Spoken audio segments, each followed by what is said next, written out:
গাছ লাগাও। হ্যাঁ বন্ধুরা, আজ আমি তোমাদেরকে শুধু এই একটাই কথা বলতে এসেছি। প্লিজ আরও আরও অনেক গাছ লাগাও। বুঝতেই পারছো যে হারে দিন দিন তাপের মাত্রা বাড়ছে এবং বৃষ্টি কমে যাচ্ছে এই গরমকালে, এবং অসময়ে বৃষ্টি আসছে। এই সবের কারণ কিন্তু একমাত্র আমাদের পরিবেশ থেকে গাছ কমে যাওয়া। দিনকে দিন চারিদিকে এত কংক্রিট শহর গড়ে উঠছে, ব্রিজ, বাড়ি, ফ্ল্যাট, হেনা তেনা, পিচের রাস্তা। এইসবের ফলে কিন্তু আমাদের পরিবেশের আমরাই বিপদ ডেকে আনছি, আমরা নিজেদের বিপদ ডেকে আনছি। আমাদের যেটা প্রয়োজন সেটা হলো আমাদের পরিবেশকে সবুজ করে তোলা, চারিদিকে নানা রকমের গাছ লাগানো।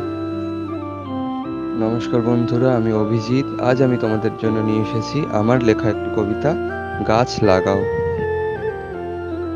নতুন রেকর্ড গড়ছে রোজই, গরম না যেন রাক্ষসের ত্রাস। রোদের তাপে ঘামের জ্বালায় প্রাণ করছে হাঁসফাঁস। ঘরের মধ্যেও যায় না থাকা, বাইরে বেরোনো ভীষণ দায়। চাতক মনটা হাঁপিতে সে এক পশলা বৃষ্টি চায়।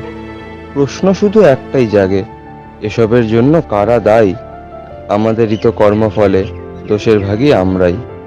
সবুজের মাথা মুড়িয়ে দিয়ে গড়তে ব্যস্ত কংক্রিট বাড়ি। জঙ্গল কেটে রাস্তা গড়ছি, প্রকৃতির সাথে বাড়ছে আড়ি। তাপ নিয়ন্ত্রক যন্ত্র চালিয়ে নিজের ঘরকে শীতল রাখি। বিশ্ব উষ্ণায়নের মানটা কত, তার হিসেব কেই বা রাখি। গ্রিনহাউস গ্যাসও বাড়ছে কেবল, ধ্বংস হচ্ছে ওজোন স্তর। তবুও আমরা বোকার মতোই নষ্ট করছি সবুজ ঘর। এখনো আছে কিছুটা সময়, পারলে মানুষ সজাগ হও। শহরের পথ সবুজে ঢাকো, আরো আরো তুমি গাছ লাগাও। নমস্কার।